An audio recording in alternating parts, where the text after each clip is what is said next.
Hey everyone, welcome to 996 to Howl. For the uninitiated, this is an unedited YouTube vlog discussing everything Arizona Coyotes, and can you believe what is happening lately? I certainly can't.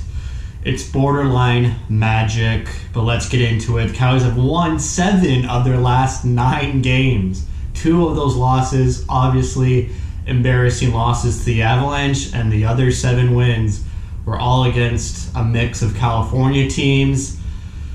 You know, coming into this season, I knew that the only way the Coyotes get into playoffs is taking so many points away from the California teams. I said that all the California teams would be rebuilding and struggle this season, and LA went off to a good start. They've been struggling hard lately and pretty much playing like I predicted in the offseason. A lot of, journalists and people pegged the Kings to actually be ahead of the Coyotes in the standings, which I never was a fan of. The Kings are pretty much playing where they should be as a rebuilding team, starting to rebuild. They got to sell off some veteran players. St. Louis just went on a dive off a cliff. There are now 5 points back to the Coyotes, and in fact, we don't even need to worry about the Blues. Now we got to worry about the Sharks. The Sharks are ahead of the Blues in the standings. They're tied right now, but the Sharks have 2 games in hand and are 5 points back of the Coyotes. So that could turn on a dime quick. However, the Coyotes have a lot of games left against San Jose, so the Coyotes kind of control their own destiny against San Jose. With regards to the St. Louis Blues, they have the hardest schedule left in the whole league, so you kind of don't even need to worry about them. They're playing really bad. They lost 6-1 to the Vegas Golden Knights last night. 6-1, did I mention that? So they got 5 games left on this road trip, the Coyotes do. 1 more against a weak opponent, weak against the LA Kings. And then I hope you guys are all enjoying what's happening. I know I'm trying to enjoy it, trying to get my hopes up, because if you look at the schedule next week, it's going to be a bloodbath. You got Vegas Friday, Vegas Sunday, and Colorado Monday, and then Minnesota next Wednesday. So after this LA game Wednesday night, it's going to be a battle. It's going to be against good teams. The Coyotes are kind of riding high right now, because they're facing teams down in the dumps, but they need to get it together against these good teams and put together some good competitive hockey. The goal scoring is magnificent on the Coyotes. I got a cough right here. They have 5 players above 10 goals, headlined by Phil Kessel with 15, Chikrin with 12, who had a hat trick Sunday night against the Ducks. You got Dvorak with 12 goals, who had an empty netter last night against the Kings. Keller with 11 and Garland with 10. So that's 5 players on pace for over 20 goals in a full-length regular season. Last year, we only had Connor Garland with over 20 goals. So it's great to see that this year the core players, our future players, plus Kessel, are producing at a 20-plus goal pace. That's great to see. Great to see these young guys, take it upon themselves to score goals. A little bit of droughts here and there, especially from games 20 to 30, which was just a bottomless pit of despair for a while. But since, the 30th game mark, the Coyotes have been playing really well if they're not facing a team named the Colorado Avalanche. And there's 2 more players I got to talk about. First, we'll go with Aidan Hill, who ties the Coyotes for the lead in wins. He's got 7 wins, which ties Kemper, and he's done it in 6 less games. Aidan Hill has been the best goalie this season for Arizona. He's solid, just a solid goaltender. Doesn't get shaken up when he lets in a bad goal. The game against the Avalanche, the whole team took a big dump on themselves, or took a dump from the Avalanche. So you can't blame him for that Avalanche game. But he's up to the task. He's won back-to-back games twice in just a week. Tocchet played him back-to-back against San Jose, and Hill won both of them. And then just the past 2 nights against Anaheim and LA, Tocchet went back-to-back with him, and he was up to the task. He was making unbelievable saves in that third period against the Kings to secure the win. Also, I want to talk about Cal Peterson on the Kings. He had a rough start to the game, but he was making some really good saves to keep that game as close as it was, because that game was looking like a bloodbath early. The Coyotes had 3 goals quick. They came out so fast and so confident, the Coyotes did. Obviously, on a back-to-back game, your legs are going to get on, like your legs are going to wear out. You won't have the wheels, and you saw that in the third period. The Coyotes, their energy levels were depleted, and they were just hanging on. And the Kings made a push, but Aidan Hill stood tall.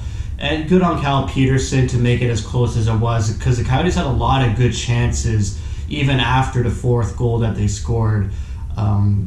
Peterson kept the Kings in the game. Here we go. Let's talk about Michael Bunting. I said last video, why can't another Connor Garland, happen? Why is it only Connor Garland that gets a call up or gets an opportunity in the lineup and forces Talkin to keep him in the lineup and just continues to produce night in and night out? And we're seeing that with Michael Bunting. 4 goals in 4 games, 5 points, a hat trick, his first NHL hat trick against the Kings. He's a guy who goes into the dirty areas, goes to the net. That's it. Well, the Coyotes have been needing a player who just goes to the net. The moment he's in the offensive zone, he puts his butt in the crease, and that's where you get rewarded. 2 of his goals were in the crease, I believe, for his hat trick. On Sunday night, on the Schmaltz goal, he was screening John Gibson. Oh, was that Sunday night? I think that was Friday night. He was screening John Gibson for Schmaltz's goal, I believe. I could be wrong there. But he loves going in the net. He's a bit of a pest, a little bit feisty. He's not a big guy, but he'll try and get under your skin. He's literally just a Connor Garland. Maybe his skill and offensive instincts will grow just like Garland's did, because when Garland entered the scene, he didn't have this offensive skill set he has right now. It took him a couple seasons to hone those skills and sharpen those skills. So maybe we see that with Bunting, but I'm loving this guy. It's a great story to see. As a hockey fan, this is all you want. You want a guy who gets an opportunity and shuts the door behind him and just produces, executes, and gives the lineup some extra life, some extra juice. Loving what he's done with Nick Schmaltz and Connor Garland on his line. I felt the Kessel, Keller, and Dvorak line was a bit quiet. Not sure why John Hayden is still in the lineup. Drake Kajula was put into the lineup Monday against the Kings just for some extra energy, some fresh legs, and he Talkett scratched Lane Peterson. Kajula was just a complete non-factor Monday night. It must be so disappointing on yourself, being Drake Kajula, to see a guy like Michael Bunting get just one opportunity. He comes off the radar. No one had Bunting in their rearview mirror as a good prospect or a player who could crack this lineup and just immediately have a huge impact. No one thought he could have done this. And to beat Drake Kajula, you're like, you've gotten so many chances to do what Bunting's done, and you just failed night in and night out. It must be hard on himself. But again, so much credit to the good old Ontario, Canada boy, Michael Bunting. Really glad to see that. They got 4 hat tricks in a span of 2 weeks. Broussard against Anaheim, then you had Phil Kessel against the Sharks, Chychrun against Anaheim, and Bunting against the Kings in a span of 16 days. That's pretty incredible. It seems like a really long time ago where we were all complaining that the Coyotes can't score. They have so many offensive problems, or they're offensively inept, but they're scoring at a great pace, or averaging 3 goals or more for the past 10 games, I believe. So their offense, they're clicking, they're scoring. They got the goaltending confidence. They got consistent goaltending in Aidan Hill. Kemper and Ranta are practicing. They're skating. The trade deadline is on Monday. Honestly, if I'm Bill Armstrong, there's not much you can do. Honestly, the only 2 players I can see being traded that don't derail or cause havoc to the lineup would be Jason Demers and Antti Ranta. I hope Bill Armstrong makes at least some moves to get some draft picks.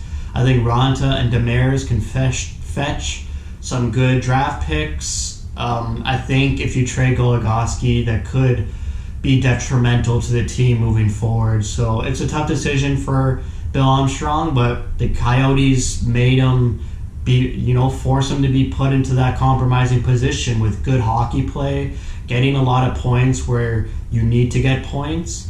They finished their season series against the Ducks 6-1-1, 13 out of possible 16 points. They did their job against Anaheim. That's their first season series done.